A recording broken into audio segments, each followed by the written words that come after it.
semester 4. Yang semester 4 ini berarti kalian belum dipisah ya, masih gabung ya. Oke. Jadi mata kuliah ini ada yang sebutnya bisnis intelijen. Intelijen itu kan mata-mata cenderungnya ya, memata-matai sebuah kegiatan apa misalkan untuk kepentingan biasanya petugas keamanan ya, polisi ataupun tentara seringnya seperti itu. Nah, ternyata konsep intelijen mematai-matain ini tidak hanya berlaku untuk kegiatan di dalam kemiliteran atau keamanan.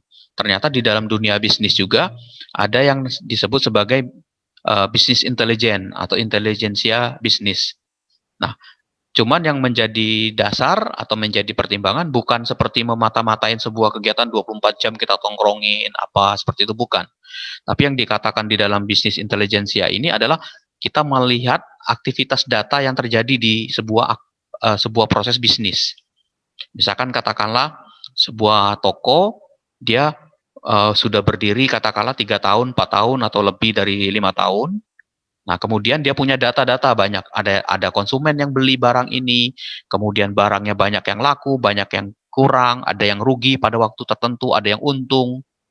Kemudian ada juga barang-barang yang laris banget dibeli dalam periode waktu tertentu. Nah, itu semua bisa dijadikan dasar bagi kita untuk melakukan intelijensia, untuk memata-matain data bisnis kita itu, terus kemudian kita lakukan kebijakan apa nantinya. Nah, mata kuliah ini seperti itu, nanti ada metodenya. Nah, apakah akan ketemu dengan komputer, Pak? Iya, jadi tetap ada komputer di ujungnya. Ya, walaupun dia belajarnya tentang bisnis, tapi tetap ada penggunaan komputer, teknologi komputer. Maka mata kuliah ini sebenarnya menjadi hal yang menarik sebenarnya. Jadi kalau orang-orang manajemen atau orang-orang akuntansi, mereka memperoleh mata kuliah bisnis manajemen bisnis ya, itu teoritisnya. Nah, kita dapat mata kuliah bisnis intelijensia ini karena kita orang komputer. Jadi ketika digabung teknologinya akan menjadi lebih powerful pada saat diterapkan. Oke. Nah, di hari ini saya mau sampaikan ya bahwa pokok bahasan kita ini tadi saya sudah saya share screen sudah saya upload di MyCIC. Yang akan kita bahas nanti ada hari ini fokusnya pada pengantar seperti apa sih bisnis intelijensi itu atau bisnis intelijen. Ada pengantarnya, pendahuluan, ada teori juga, ada konsepnya seperti apa. Jadi untuk memahami bahwa target akhir yang akan kita peroleh di mata kuliah ini adalah apa seperti itu. Nah, kemudian di pertemuan-pertemuan berikutnya kita akan lihat tentang konsep data dan informasi. Jadi bagaimana cara kita mengolah data dan informasi. Tadi saya bilang ya bahwa bisnis intelijensia ini kekuatannya adalah pada data dan informasi. Jadi kalau kita tidak tahu data, tidak bisa mengolah data itu untuk menghasilkan sebuah informasi dengan metode yang kita pilih nanti, maka kita nggak bisa dapat apa yang hasil mau kita mata-mata itu nggak bisa kita gunakan untuk kebijakan selanjutnya seperti itu. Maka kita akan ketemu di pertemuan berikutnya itu tentang konsep data dan informasi. Terus kemudian kita akan lihat juga nanti frameworknya. Ya, seperti apa sih strukturnya? Apa sih tantangan yang ada di dalam bisnis intelligence itu? Informasi asetnya apa? Value apa yang bisa kita peroleh dari BI itu?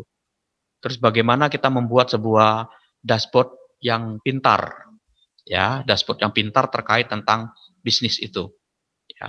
Kemudian nanti ada komponen utamanya apa seperti apa.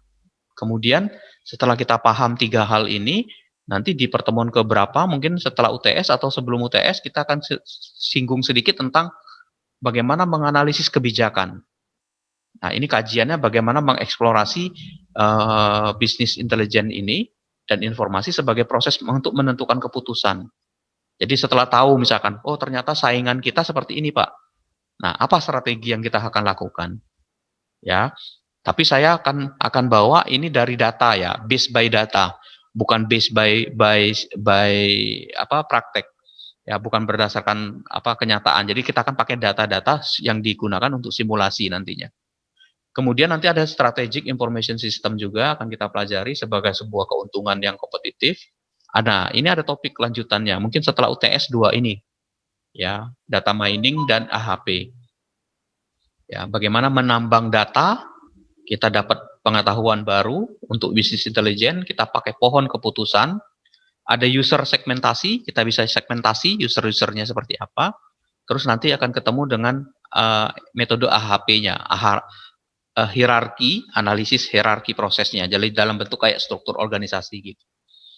Nah, mata kuliah ini ada praktikumnya, Kak. Nanti ada praktikumnya. Jadi nanti akan saya setting praktikumnya. Jadi gini ya, karena kita masih online, ya, maka perkuliahannya kita akan coba praktikumnya online juga.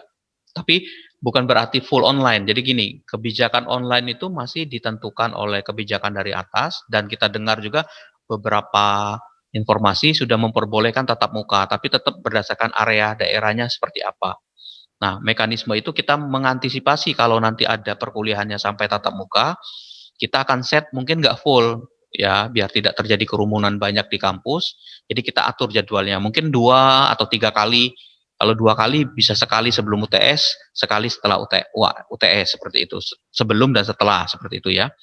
Nah, tujuannya apa? Biar kita atau kalian dapat secara keilmuannya juga bisa bisa secara langsung tatap muka kita lihat hasilnya seperti itu. Tetap kita harus menjalankan protokol kesehatan. Jadi kebijakan online itu sebenarnya bukan datangnya dari kampus, karena kita pernah ngajuin itu ya, kalau di kampus itu sempat ada penolakan itu. Oh, jangan dulu Pak, nggak boleh Pak, ini kan masih merah atau masih ini. Ya sudah. Terus kita bikin skema, mungkin nanti untuk mata kuliah tertentu ada yang full online, ada juga yang semi online, beberapa yang datang ke kampus. Nah, tapi bukan berarti kalian tidak boleh ke kampus, boleh aja. Kalau saya sih posisinya ada terus di kampus. Jadi kalau ada hal-hal yang mau ditanyakan, silakan aja datang ke kampus, ya. Ada hal-hal yang perlu ditanyakan, nggak masalah sih, silakan seperti itu.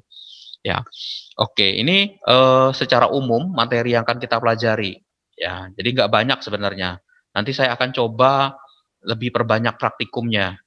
Oke, ya. Untuk softwarenya dulu, untuk software yang kita pakai apa, Pak? Saya nggak pakai programming ya, biar nggak puyeng. Ya, jadi nggak puyeng. Jadi saya akan pakai Excel. Oke, saya harapkan setiap kalian punya di komputernya punya Excel, pasti saya yakin punya. Ya, nah kita akan pakai Excel untuk melakukan analisis pengolahan datanya. Sedikit ada rumus-rumus yang di Excel yang akan kita pelajari untuk bisa menganalisis itu. Tapi tidak seribet atau tidak sekompleks ketika kita belajar pemrograman ya. Itu. Jadi tetap kalian saya harapkan kemampuan Excel-nya tetap dipakai. Ya. Nah, SI ini salah satu kelebihannya adalah prodi SI dibandingkan prodi informatika lainnya, dia bisa bersinggungan dengan macam-macam bidang ilmu. Nah, bisnis intelijen ini adalah mata kuliah yang bersinergi dengan jurusan manajemen. Mata kuliah bisnis intelijen. Artinya ketika orang manajemen belajar komputer, maka dia belajar bisnis intelijen. Nah, anak SI belajar komputernya, terus ada terapannya dengan menggunakan bisnis intelligence. Jadi penggunaan teknologi kita lebih dominan terhadap bedanya di situ. Kalau manajemen mungkin mereka secara teoritisnya banyak. Tapi kalau kita akan ketemu banyaknya nanti penggunaan teknologinya. Tapi mungkin di 1, 2, 3 pertemuan kita masih teori dulu. Nanti saya setting buat apa software yang kita pakainya seperti apa. Itu satu. Kemudian ketika SI ini bergabung dengan akuntansi, dia bisa juga ya, ketika dia ketemu SI ini dengan bidang kesehatan, muncul sistem informasi kesehatan. Ketika dia ketemu dengan orang kedokteran, sistem informasi kedokteran. Ketemu akuntansi, sistem informasi akuntansi. Ketemu manajemen, sistem informasi manajemen. Jadi sebenarnya kenapa bidang prodi ini harusnya lebih banyak ya, harusnya lebih menarik dibandingkan prodi-prodi eksak yang lain yang lebih concern kepada hal-hal yang saintis ya, seperti itu. Jadi ini bisa menjadi tantangan menarik buat mata kuliah kita. Ini pokok bahasannya ya, seperti itu. Oke, selanjutnya. Nah, ini deskripsi mata kuliah kita nanti hari ini ya, dan ke depan. Nanti akan ada tatap muka ya, terus kita akan tadi saya bilang tadi tatap mukanya bisa ada tatap muka via Zoom, karena saya tahu mungkin ada, Pak, saya kayaknya internet tiap minggu babak belur juga, Pak. Ya, oke, kita nanti atur. Ada pertemuan yang menggunakan Zoom ya, di pertemuan keberapa nanti saya informasikan di MyCIC semua. Harus pakai Zoom nih pertemuan keberapa. Nah, sisanya ada yang mungkin saya sampaikan lewat YouTube channel saya. Jadi nanti silakan di apa dilihat di YouTube channel ya, boleh di subscribe boleh enggak masalah, bebas. Tapi ada di playlistnya itu nanti saya coba upload di situ. Kemudian untuk kode Zoom, oke, mungkin ini yang lama ya, nanti saya ganti yang baru ya. Uh, yang kode Zoom-nya nanti saya upload di MyCC, jangan pakai kode Zoom ini ya, seperti itu. Oke, itu tatap muka. Ya, jadi tatap mukanya kalau memungkinkan harus offline, harus datang ke kampus, nanti saya akan sampaikan. Dan itu opsional. Kalau mau Pak mahasiswanya misalkan, Pak saya kayaknya dilarang orang tua Pak ke kampus, harus diperem di rumah terus nih. Ya sudah, nggak apa-apa. Nanti kita siapkan lewat rekaman rekaman Zoom-nya ataupun dari channel YouTube seperti itu. Kemudian materi perkuliahan saya upload di MyCEC, tugas juga ada seperti biasa, tugas-tugas dikerjakan. Kemudian ada ujian juga, UTS dan UAS, semua diupload di MyCEC ya. Kita coba mengurangi ketergantungan kita terhadap Edmodo. Ya, kita coba kurangin. Walaupun sistem yang dibangun ini masih banyak yang trouble-trouble. Tadi kelas yang pertama, Pak absen gagal, Pak absen nggak bisa. Ya oke, nggak apa-apa. Nanti kita kasih catatan. Nah, ini penilaiannya nanti ada tatap muka, ya, diskusi, tugas yang dikumpulkan, ujian yang dilaksanakan seperti itu. Nah, ini informasi untuk pendukung. Kalau misalkan butuh email masih yang lama, saya nggak berubah. Emailnya WA masih nomor yang lama. Nanti kode Zoom mengikuti. Praktikumnya apa? Praktikum kita akan sampaikan lewat perangkat lunak yang disampaikan. Tapi yang pasti yang utama itu kita akan gunakan Microsoft Excel. Ya, jadi saya mensyaratkan sebenarnya mahasiswa itu apapun dia prodinya, apapun dia sejago-jagonya, apapun dia programmingnya, Pak saya jago bikin program ini. Excel dia harus lebih jago lagi. Ya, jadi walaupun dia jago programmingnya apa, kalau Excelnya kurang, ya tetap harus pelajari Excelnya. Apalagi kita yang biasa-biasa saja yang kurang, yang belum familiar dengan programming lebih lanjut. Excel harus menjadi luar biasa. Ya, kali. Nah, makanya kita akan pakai ini Excel. Saya harapkan di komputernya punya semua. Oke. Nah, ini contoh referensi yang akan kita pakai ya. Oke. Silakan kalau ada pertanyaan yang perlu disampaikan. Ya, bisa raise hand atau nanti bisa tulis di chatting, di kolom chatting. Jadi saya ada berapa orang ini? 15 berarti. Tadi ada 17 ya, sudah berganti. Oke, saya coba sampaikan slide yang kedua ya. Nah, mata kuliah bisnis intelligence ini ya tadi saya sampaikan bahwa dia berkaitan dengan bagaimana sih sebenarnya kita melihat sebuah data bisnis. Jadi yang dikatakan bisnis ini gini, bukan hanya berarti bukan saja Pak ada perusahaan besar Pak, dia bisnis jualan apa kayak gitu. Enggak. Bisnis ini bisa dalam level bisnis yang kecil yang biasa-biasa saja, ya skalanya menengah ke bawah, ataupun yang skalanya lebih besar ke atas, lebih menengah ke atas. Itu tetap pakai pasti menghasilkan data dan pasti butuh ini kalau mau berkembang seperti itu. Jadi mata kuliah bisnis intelijensia ini gabungan dari mana? Ada sedikit hitungan, ada sedikit analisa dengan manajemen, ada juga penggabungannya dengan komputer. Jadi kita tinggal memilih mau mana. Pak, saya hitungannya lumayan bisa nih Pak. Oke, berarti kita bagus di dalam perhitungannya. Pak, saya bagus di analisa. Yang analisa itu saya sebutkan gini. Nih hasilnya udah kelihatan grafiknya gini. Oh Pak, ternyata kita ini rugi di sini. Kenapa? Oh ini angkanya sekian-sekian. Nah, dia analisanya bisa. Ada juga yang paham di programmingnya, di komputernya. Dia bisa bikin dashboard sistemnya. Ya, dashboard sistem untuk bisnis intelijensia ini. Nah, itu yang menjadi menarik. Seperti itu. Ya. Jadi gabungan tiga itu. Tinggal memilih kalian dari sekelas ini, 15-16 anak ini, mana yang mau mau di core-nya, mau kekuatannya ada di mana. Tinggal memilih salah satu. Ya, syukur-syukur bisa semuanya, itu lebih bagus. Oke, nah hari ini kita bahas apa? Nggak banyak yang kita bahas. Konsepnya apa? Business intelligence. Kenapa sih perlu business intelligence system? Nah, tools-toolsnya nanti ada nggak ya? Nanti kita lihat ya. Tools-toolsnya kalau nggak di pertemuan ini, pertemuan depan. Ya, kita lihat nanti di slide-nya ada nggak. Seperti itu. Nah, pokok bahasan ini. Jadi biar hari ini memahami bahwa apa yang mau kita pelajari ke depan adalah apa saja yang mau kita dapatkan. Oke. Nah, sekarang kita lihat dulu. Kalau saya sebut sebagai intelligence, ya, Jadi ini adalah kemampuan belajar, memahami atau menyesuaikan situasi. Kemampuan kita mengargumentasikan, ya. Jadi kalau kita sebut oh orang anak itu intelijen itu kan pintar ya, bahasa kitanya, bahasa keren ya. Wah, pintar banget nih anak itu. Kenapa?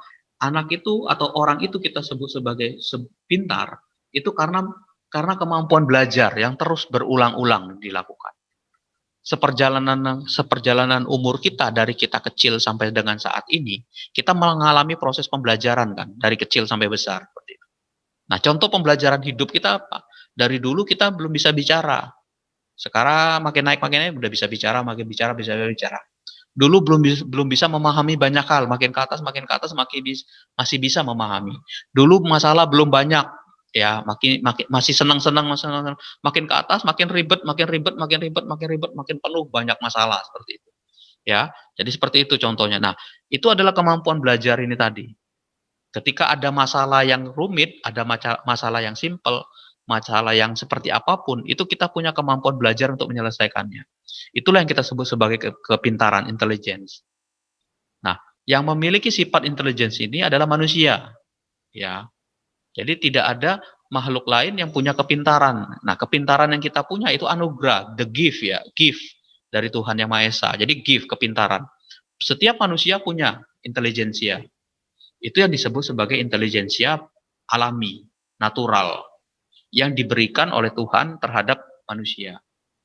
Itu. Kita punya kemampuan belajar, kita punya kemampuan memahami, kita punya kemampuan menyesuaikan situasi baru, kemampuan berargumentasi, mengaplikasikan pengetahuan yang kita punya untuk memperbaiki lingkungan yang ada di kita dan berpikir secara abstrak, berpikir ke depan seperti itu. Nah, itu intelijensia. Pada perkembangannya nanti, intelijensia alami ini berkembang menjadi intelijensia buatan. Contoh robot ya. Nah, itu dia punya kepintaran. Waduh, Pak, robot ini pintar banget misalkan.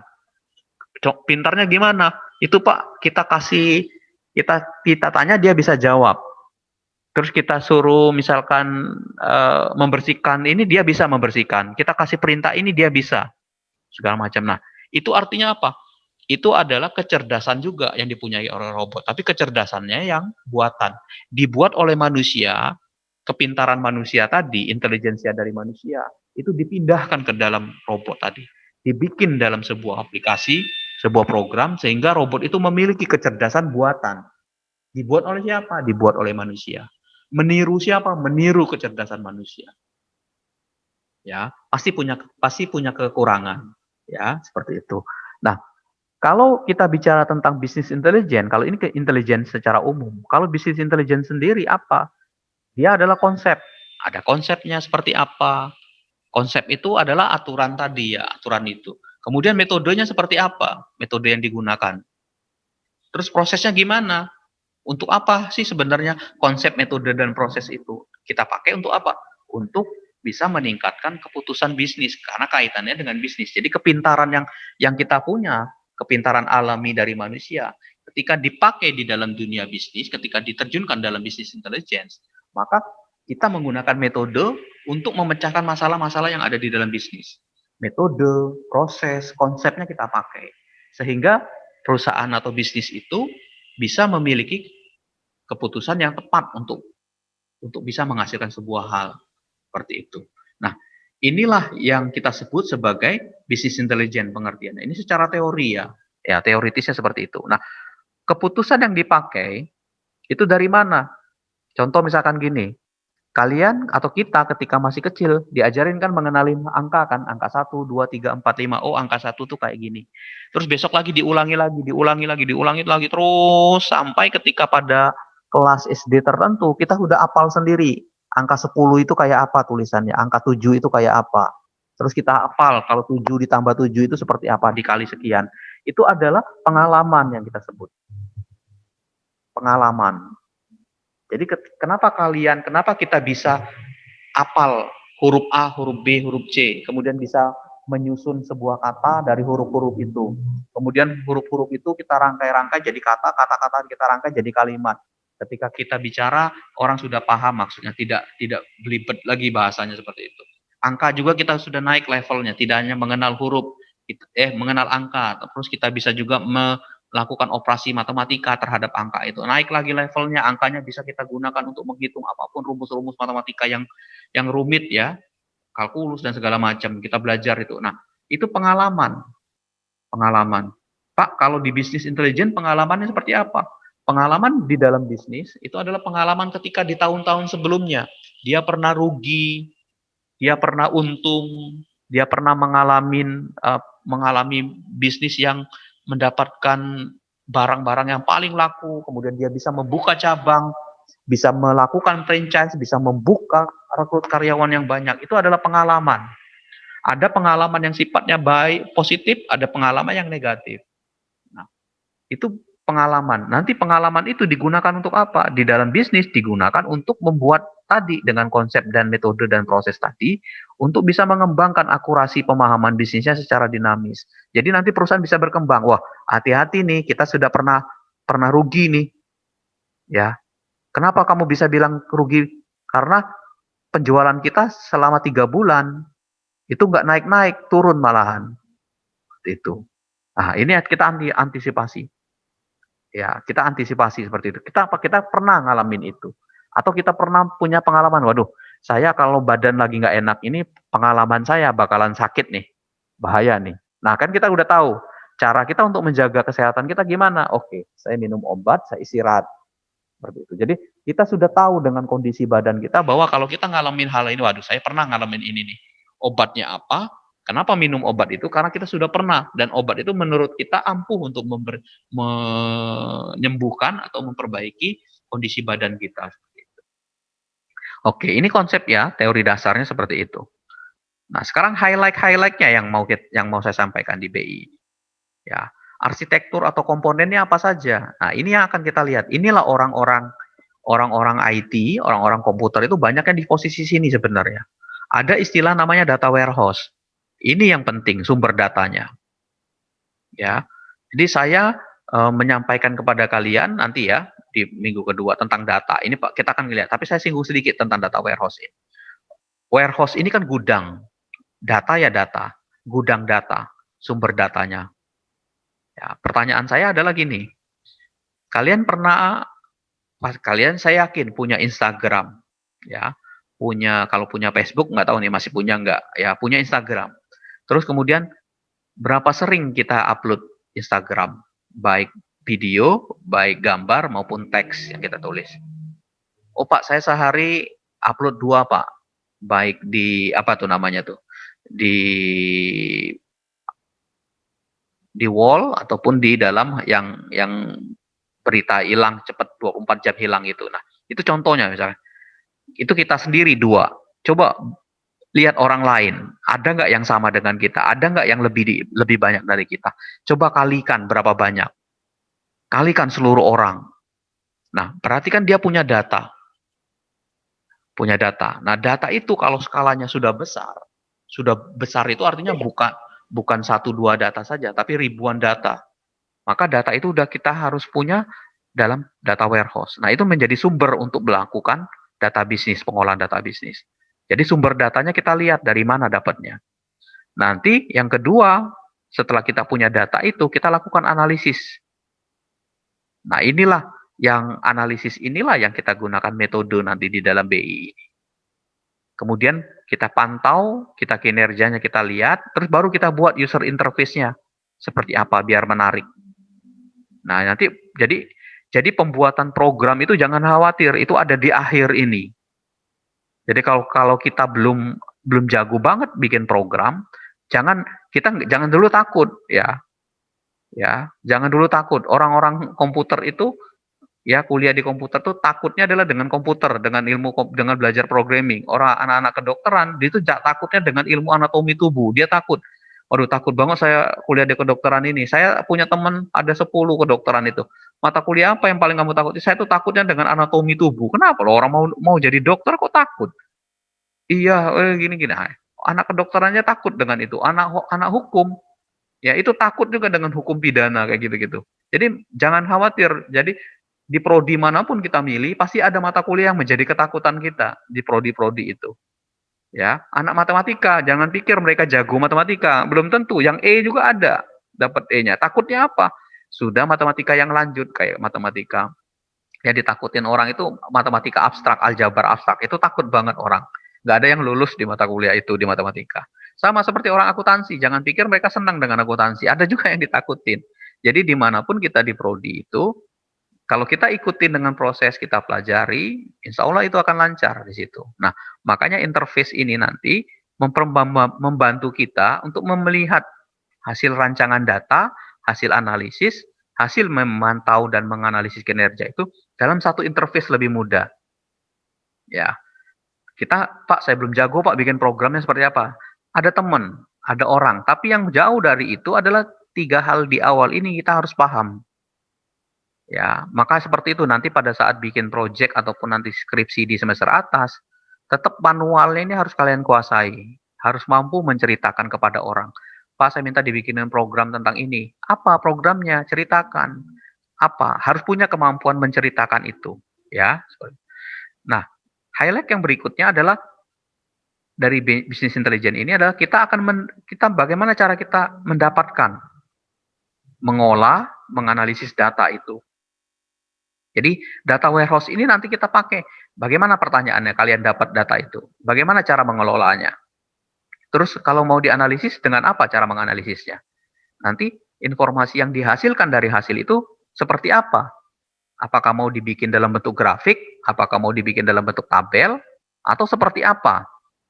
Nah, kemudian kalau sudah dapat hasilnya itu, mau didistribusikan kepada siapa? Mau dikasih siapa? Nggak bisa semua orang dikasih. Nah, ini yang kadang-kadang salah kita.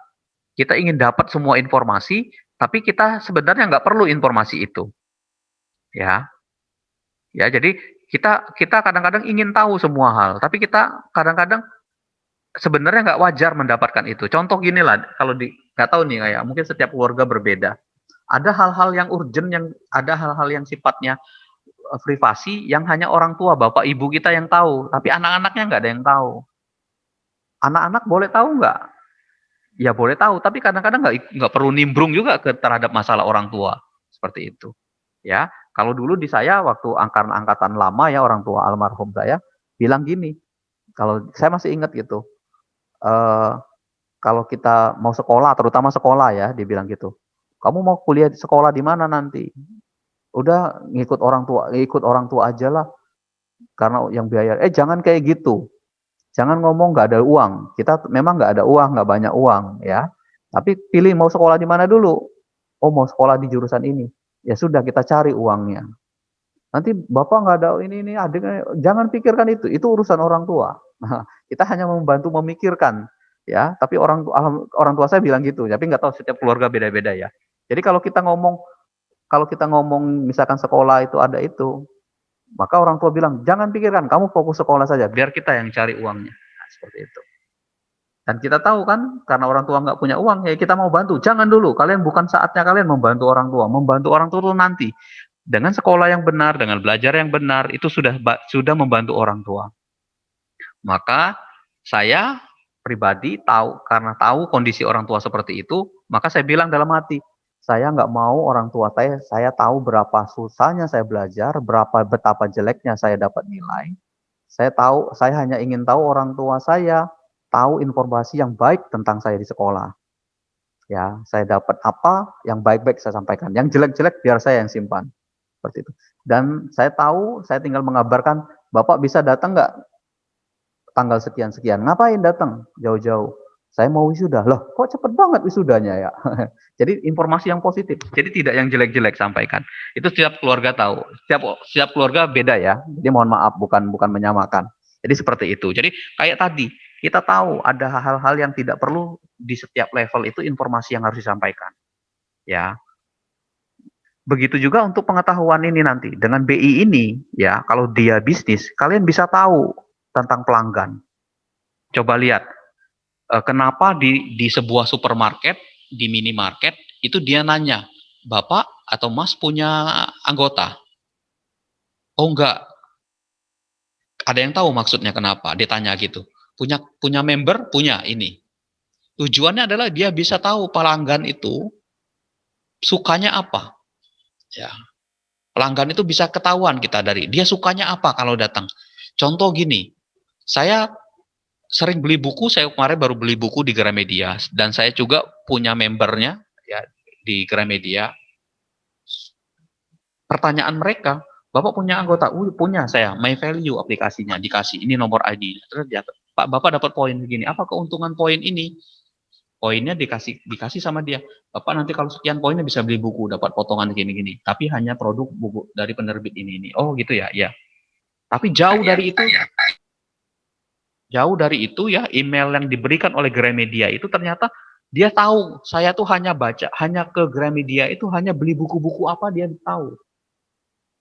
Dari pertama sekali saya ke Gramedia sampai saat ini, sampai kemarin, ternyata saya tuh beli hampir 95% buku-buku komputer. Terus ada 0,1% saya pernah beli novel, 0,2% saya beli apa tuh komik yang dulu Doraemon dan segala macam tuh saya beli. Oh ternyata saya tuh banyak ke buku komputer beli.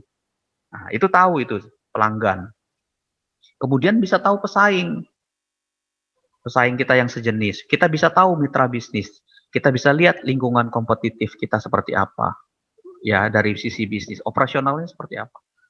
Kemudian kita bisa tahu juga kemampuan membuat keputusan yang efektif. Jadi setelah kita tahu pengetahuan pelanggan ini seperti apa, maka keputusan apa yang bisa diberikan. Contoh tadi Gramedia. Setelah dia tahu bahwa saya tuh suka buku-buku komputer, terus apa yang dilakukan oleh Gramedia? Setiap hari dibombardir emailnya dengan buku-buku baru. Nih buku komputer baru. Bapak belum punya koleksi buku ini buku terbaru. Ada ini. Dikasihnya seperti itu.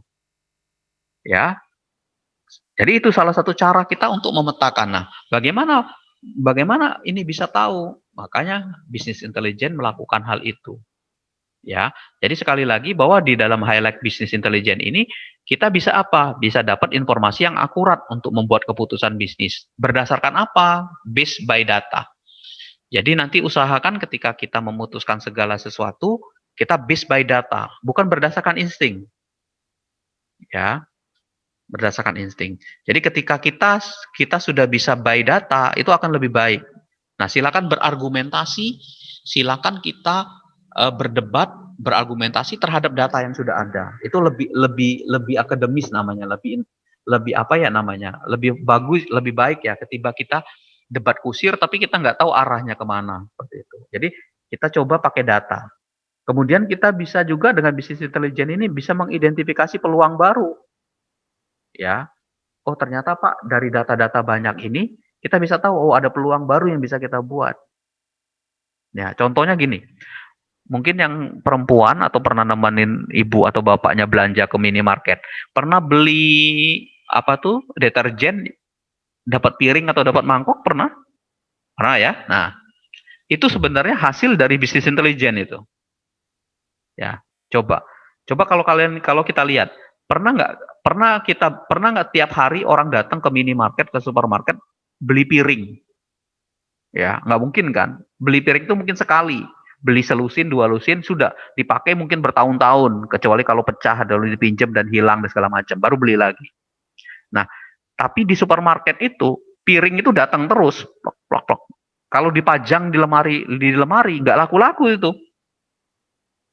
Waduh, piringnya makin penuh, tapi yang beli sedikit. Tapi deterjen mungkin seminggu sekali beli. Caranya jadi gimana ya antisipasinya ya? Akhirnya piring dan deterjen tadi digabung. Apakah dikasih pakai lakban itu satu paket? Apakah dapat dapat diskon? Seperti itu. Harga piring tadi sudah ada di dalam harga deterjen. Nah, akhirnya lama-lama nanti piringnya kan habis juga. Karena orang beli deterjen pasti beli itu. Nah, itu contoh salah satu bagaimana membantu mengelola peluang baru tadi. Oh, ternyata kita bisa lakukan kombinasi penjualan. Namanya cross selling namanya kalau di manajemen. Cross selling. Jadi penjualan silang. Kemudian kita dengan bisnis intelijen juga dapat membantu mengolah data persediaan. Ya, bisa menghemat banyak waktu karena laporannya dibikin by komputer, lebih cepat bikinnya ya. Terus kemudian kita bisa lebih cepat mengalokasikan sumber daya. Ya, itu lebih cepat. Kemarin saya di chat time ya, saya beli minuman itu, saya lihat karyawannya lagi briefing tuh. Nah, kepala timnya itu ngomong gini, Kamu yang ada di sini nanti akan dipindahin ke sana ya, akan dipindahin ke sana, akan dipindahin ke sana, dirotasi di Chai Time di Cirebon itu dirotasi. Terus ada satu orang nanya, Pak saya di sini aja Pak daripada saya di sana. Kayaknya baru nggak ketemu banyak yang ini justru pembelajaran, bukan saya memindahkan, bagus nih pimpinan ngomong, bukan saya tidak suka dengan kamu atau kalian, ini adalah salah satu cara untuk merotasi. Jadi walaupun kita di sini banyak, di tempat sana sepi, kalian ngalamin di sana sepi, di sini banyak, mengalami proses itu. Nah itu salah satu cara ya, salah satu kenapa dia bisa tahu di sana ramai, di sini sepi. Nah karena punya data tadi, dia punya base penjualan, oh ini banyak, ini sepi. Nah, petugasnya dirotasi. Ya, petugas yang membantu penjualan itu dirotasi. Biar semuanya mengalami. Ada yang jadi yang di sananya nanti pindah ke sini, diputar ke sini 2 bulan, 3 bulan sekali. Itu saya pikir kemarin saya lihat itu seperti itu. Itu menarik sekali ya. Itu salah satu sebenarnya manual dari bisnis intelligence seperti itu. Nah, dari yang arsitektur yang ini tadi, yang komponen bisnis intelijen ini nanti, kalau kita lihat, nah ini kita gambarkan tuh seperti ini nanti. Jadi ketika kita punya sumber, tadi kan sumber nih, kita punya sumbernya. Pak, saya punya data apa-apa di sini. Nanti kita lihat di contoh praktikumnya. Pak, saya punya data ini, Pak. Nah, data ini nanti kita olah, kita simpan kalau dia udah punya banyak. Nah, namanya data warehouse tadi. Ya, kita build the data warehouse, kita bangun data warehouse-nya. Kita organisasikan dengan baik, kita summarisasi, kita standarisasikan. Pak, mata kuliah ini butuh mata kuliah apa? Ini basis data sebenarnya. Ya, jadi untuk mengolah data. Ya, kemudian ketika kita sudah simpan data itu ke dalam database, maka kita harus masuk ke bisnis analitik. Nah, data yang sudah tersimpan itu kita melakukan manipulasi. Manipulasi itu bukan merubah, tapi kita lakukan kombinasi-kombinasi. Misalkan barang yang paling laku mana, konsumen yang paling banyak beli yang mana. Jadi itu kita manipulasi, kita akses data-data ini. Contoh kalau kalau kalau di kampus data mahasiswa saya bisa lihat nih, sebenarnya rasio mahasiswa kita yang lulus sama yang dari pertama kali semester 1 dia masuk sampai nanti dia lulus, itu kelihatan berapa banyak penurunannya. Sekarang kalian lihat aja sekelas, ya. Berapa? Dulu sekelas 40, Pak, sekarang tinggal 30. Nah, itu kan kerasa itu. Apakah itu bertahan sampai lulus 30 orang itu? Nah, itu kan salah satu contoh berapa rasionya kelihatan di situ. Ya, itu berpengaruh. Berpengaruh terhadap apa? Berpengaruh terhadap kebijakan penerimaan mahasiswa baru, kebijakan banyak hal lain di dalam pendidikan. Nah, kalau dunia bisnis gitu, kita akses database yang ada di sini, ya, kita lakukan manipulasi, kemudian kita buat hasilnya seperti apa, nanti kita lakukan performance dan strategi apa yang bisa kita gunakan. Gitu. Jadi ketika kita tahu, oh ternyata mahasiswa TI itu penurunannya Pak 50% dari 100 tinggal 50. Waduh, ngeri banget ini. Sebabnya kenapa? Dilihat 50 orang tadi yang DO. Masalah apa penyebabnya? Dipecah lagi yang keluar tadi itu. Oh, masalah keuangan, masalah dosen, masalah lingkungan, masalah apa. Keluarin semua masalah-masalah itu dianalisis. Ketemulah performance dan strateginya apa yang akan kita lakukan. Nanti semua dua hal ini, baik cara kita ngakses dan cara kita membuat ini, kita bikinin sistem. Nah, inilah posisi kita sebagai orang komputer. Jadi kita membaca, menganalisis, memanipulasi, ini kita bikin komponen-komponen intelijensia tadi, kita bikin dalam sebuah user interface dari bentuk apakah aplikasi web biasa, apakah dalam bentuk portal, apakah dashboard biasa. Seperti itu. Ya, jadi nanti akan kita ketemu. Nih, contoh saya buka dulu ya. Saya buka web, saya lihat dulu. Nah, ini contoh. Nah, ini contoh adalah DSS tentang Kemendikbud. Ya, Kemendikbud. Nih, contoh. Nah, ini kita lihat, kalian lihat ini. Kementerian Pendidikan Kebudayaan kita, dia punya dashboard namanya. Ini dashboard. Dashboard sistem pendukung keputusan atau pendukung kebijakan. Nah, di dalam dashboard ini isinya ada indikator angka-angka ini. Jadi kalau dia mau tahu misalkan presentase sekolah yang bisa akses internet, kita lihat jenjang apa. Oh, SMA nih, kita klik SMA. Kita lihat. Oke. Nah, kelihatan di sini akses internetnya. Tuh. Sebaran populasi. Yang warna hijau di atas 50%. Berarti kita bersyukur internet kita di atas 50. Terus yang Maluku dan Papua itu 25 sampai 50. Ya. Nah, saya bisa lihat lebih detail lagi, saya cari nih per provinsi kelihatan. Aceh sekian, Jawa Barat kita ya. Jawa Barat, nah ini Jawa Barat 69,41. Tertinggi adalah Sumatera Selatan, terendah adalah Maluku. Seperti itu. Nah, inilah yang kita sebut sebagai dashboard tadi. Ini dashboard ini namanya. Informasi ini yang kita butuhkan nantinya pada saat membuat bisnis intelijen. Jadi setelah saya tahu bahwa akses internetnya, oh ternyata provinsi Maluku yang paling rendah, tertinggi adalah Sumatera Selatan, strategi kebijakan pemerintah terhadap ini apa yang dilakukan? Kan ketemu seperti itu. Oh, berarti kita harus penetrasi internetnya lebih banyak ke Indonesia Timur di sini. Kemudian misalkan kita lihat lagi data siswa. Kita lihat nih. Kita lihat SMA. Oke. Ada nggak datanya? Nah, jadi data ini akan berguna bagi kita. Wah, ini lambat ini. Oke, putus nih. Coba kita back lagi ya. Oke. Nah, ini misalkan yang lain-lain ya. Bisa kita lihat di sini fasilitas apa. Ruang kelas yang rusak. Coba kita lihat. Jadi kalau kita tahu data ruang kelas yang rusak nih, persentase ruangan kelas rusak berat SMA tahun 2020. Tuh, yang rusak beratnya yang warna merah nih, kurang dari 25. Ya, sorry, lebih besar dari 25. Ini kurang dari 5 nih. Yang sedikit, artinya di atas, oh yang warna merah ini paling parah. Tuh, kita lihat ada nggak di sini, kelihatan warna-warnanya. Yang kuning sedang ya, 5 sampai 25. Berarti nanti pada saat Aceh nih, contohnya Aceh, tuh Aceh. Aceh-nya 7, sekian. Artinya pada saat mau memberikan dana untuk membantu SMA, oke, SMA yang ada di Aceh kita kasih.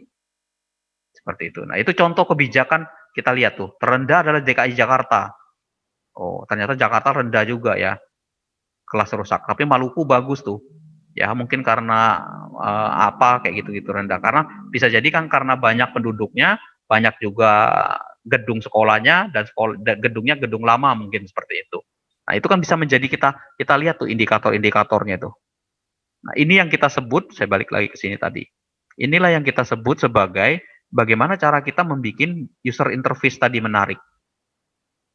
Ya, jadi ketika kita buat interface-nya menarik lewat portal kan, lewat dashboard itu menjadi lebih lengkap arsitekturnya. Oke, gitu ya. Nah, terakhir dari saya adalah tentang tujuannya apa sih Pak? Tujuan kita belajar tentang bisnis intelijen ini.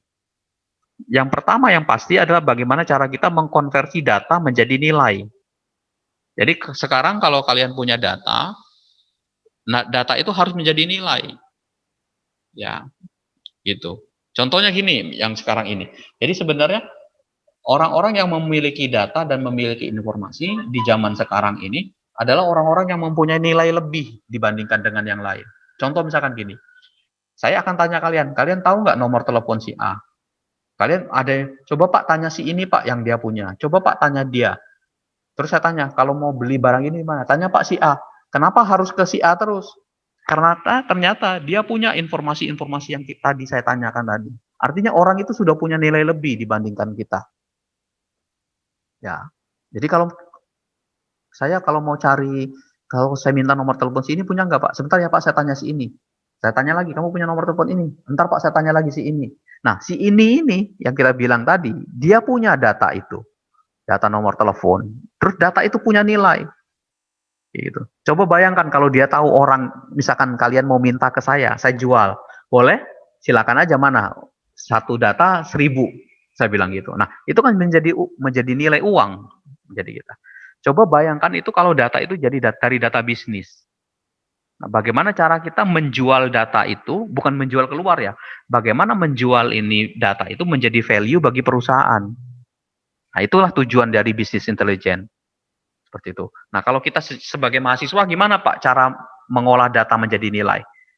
Kalian sebagai mahasiswa, masih semester 4 ini berarti ya, 4 apa 6 ya? 4 ya, berarti semester 4. Belajar baik, cari dari sekian banyak pengalaman pembelajaran ini, ya, Mau fokus ke desainnya kah, mau fokus ke programmingnya, tekunin itu. Ya, dalaman gitu. Ambil satu senjata yang bagus. Ya, ambil satu pelajaran yang bagus, materi yang menurut kalian yang berguna, itu jadikan senjata bagi kita nanti kalau misalkan mau kerja, mau usaha, mau apa. Ya, jadi tekunin itu terus, dipelajarin, diasah, dilatih terus tiap hari. Seperti itu. Kalau suka programming, pelajari terus bukunya, beli terus bukunya itu, pelajari terus, baca di internet, nonton di YouTube, segala macam, dicoba, trouble errornya dicoba, cari kasus-kasus. Kalau kurang kasusnya, tanya ke dosennya, Pak punya kasus nggak untuk bikin program? Saya mau buat sendiri, oke. Minta khusus seperti itu. Nah, itu salah satu cara kita untuk mengkonversi data yang kita punya itu menjadi nilai nanti. Ya, jadi seperti itu. Jadi nanti akan ada gunanya nanti. Apalagi dengan angkatan kalian ini kan nanti kan ketemu nama istilahnya kan kampus merdeka. Artinya kalau merdeka itu kan berarti bebas, bukan bebas-bebas sebebas-bebas ya, bebas yang dibatasi dengan aturan dan segala macam. Nah, artinya kita bisa mendapatkan sumber belajar dari manapun juga. Kalian kalau tidak hanya sayang sekali kalau di masa sekarang ini kalau kalian nggak dapat banyak informasi apapun, ya tidak dapat pengetahuan, pengalaman, dapat ilmu banyak macam-macam. Ya, sayang kalau hanya di rumah misalkan, mohon maaf nih ya, ada yang main game kayak gitu-gitu, hanya game aja. Bisa nggak mengolah game itu menjadi sesuatu hal yang berguna nanti misalkan itu. Tapi tidak mengorbankan kesehatan dan segala macam.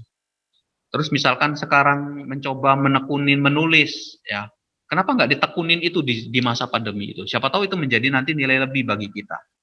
Jadi ada hal-hal yang di luar bidang kita, yang kita punya data pribadi, nanti ke depan menjadi nilai yang berguna bagi kita. Kalau kita lihat di dalam struktur piramida sebuah data, ini piramida tentang data dan informasi ya. Nah, lihat dulu susunan piramida. Piramida ini yang paling bawahnya adalah yang paling besar. Tuh lihat, pondasinya besar. Nggak mungkin piramida itu yang lancipnya ini ada di atas, di bawah. Nanti tumbang piramidanya. Jadi yang paling besar ada di bawah. Ya. Nah, filosofi yang paling bawah paling besar ini adalah data. Artinya data itu ada di mana-mana. Data itu banyak, tersebar di mana-mana. Kita nonton TV ada data yang dihasilkan oleh televisi. Kita nonton YouTube ada ya data yang dihasilkan dalam bentuk video, dalam bentuk suara, dalam bentuk lagu dan segala macam. Di Twitter datanya dalam bentuk teks. Ya, retweet orang, tweet orang itu dalam bentuk kata-kata. Kita baca koran ada. Ya. Kita lihat, kita mengalami itu adalah data. Nah, di level kedua dari piramida itu ada namanya informasi. Kalau datanya tadi ada 1.000.000 data, maka informasi itu lebih kecil ya dibandingkan data. Jadi kalau dengan 1.000 data tadi kita dapat 7, 18 atau cuma 800 informasi, itu artinya ya kita mengambil dari data yang banyak itu informasinya akan menjadi kecil karena diambil dari atas, dirangkum. Oh ternyata dari data mahasiswa dan data nilai, saya dapat informasi bahwa mahasiswa dengan nilai tertinggi adalah si ini. Mahasiswa dengan nilai terendah adalah ini. Informasinya cuma 2. Datanya ada 1.000. 1.000 mahasiswa, data mahasiswa, dan 1.000 data nilai. Nah, ternyata dari 1.000 kali 1.000 data, ternyata saya cuma dapat 2 informasi. Mahasiswa dengan nilai tertinggi dan mahasiswa nilai terendah. Informasinya makin mengecil. Seperti itu. Saya dapat rata-ratanya cuma 1. Ya, saya dapat informasi yang lain, misalkan nilai yang dibawa yang tidak lulus berapa persen, yang lulus berapa persen. Itu saya dapat informasinya semua di sini. Nah, makin ke atas nanti akan knowledge namanya, pengetahuan. Nah, apa bedanya pengetahuan dengan informasi? Ya, pengetahuan ini dia lebih besar, lebih kecil diambil dari informasi. Contoh pengetahuan kan gini. Oh, ternyata mata kuliah ini susah loh. Kenapa? Karena dari informasi yang diperoleh, rata-rata mahasiswa yang tidak lulus itu tinggi sekali, hampir 90% yang tidak lulus. Kenapa penyebabnya tidak lulus? Dilihat, di tracing ke bawah. Oh, ternyata materinya tuh rumit. ini. Terus yang ngajar dosennya si ini. Oh, dosennya ternyata misalkan tidak interaktif, susah dicerna. Oh, ternyata kita kurang alatnya. Oh, kita kurang teknologinya, kita kurang ininya. Ketemu kan? Akhirnya nanti kebijakan yang dikeluarkan untuk mata kuliah ini, oh ternyata harus pakai media ini. Harus menggunakan, dosennya harus bisa mampu ini, harus pakai software yang ini, harus pakai alat ini. Itu adalah knowledge. Kenapa knowledge itu? Ketemu dari informasi-informasi yang dihasilkan itu. Jadi knowledge itu nanti akan dipakai tidak hanya untuk mata kuliah itu, untuk mata kuliah lain. Oh, berarti peralatan, berarti praktikum di setiap mata kuliah itu akan menjadi sebuah pengetahuan baru bagi mereka. Oh, jadi bapak-bapak kalau ngajar jangan hanya teori, harus ada praktek. Nah, itu kan knowledge namanya.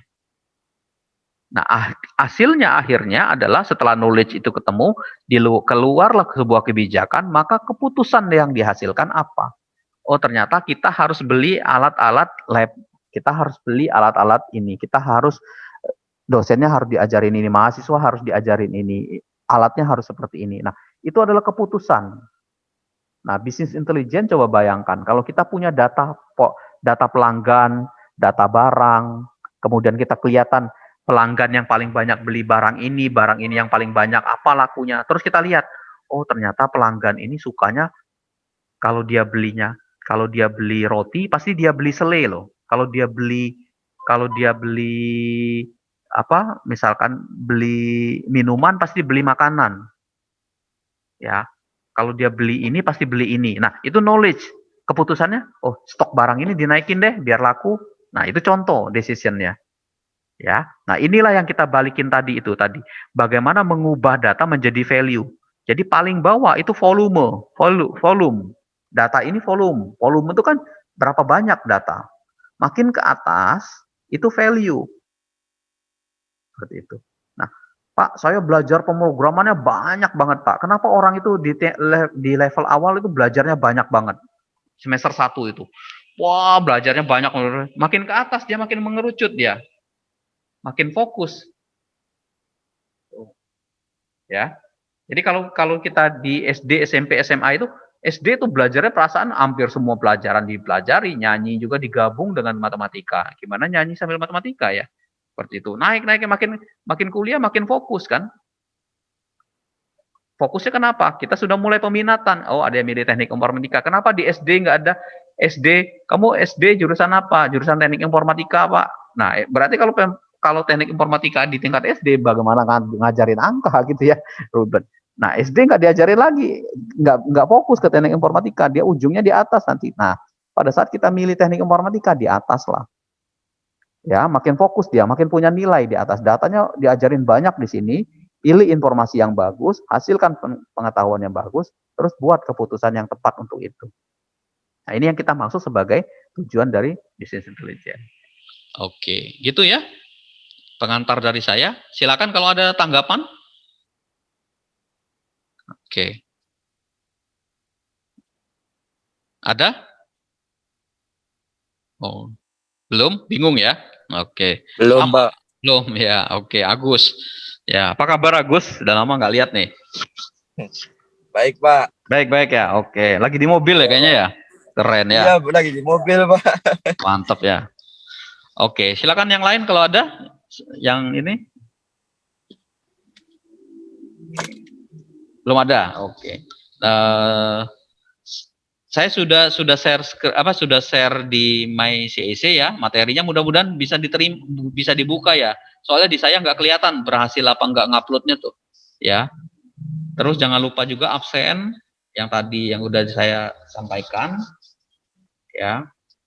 Lalu saya cek dulu nih yang sudah absen nih tadi. Bapak, absen kita tuh masuk nggak sih Pak? Soalnya kalau misalnya kita buka di website tuh Pak, merah, nggak ada tulisan hadirnya. Oh gitu. Iya Pak, sama tadi dicek. Oke, saya buka dulu ya, saya share nih yang sudah nih.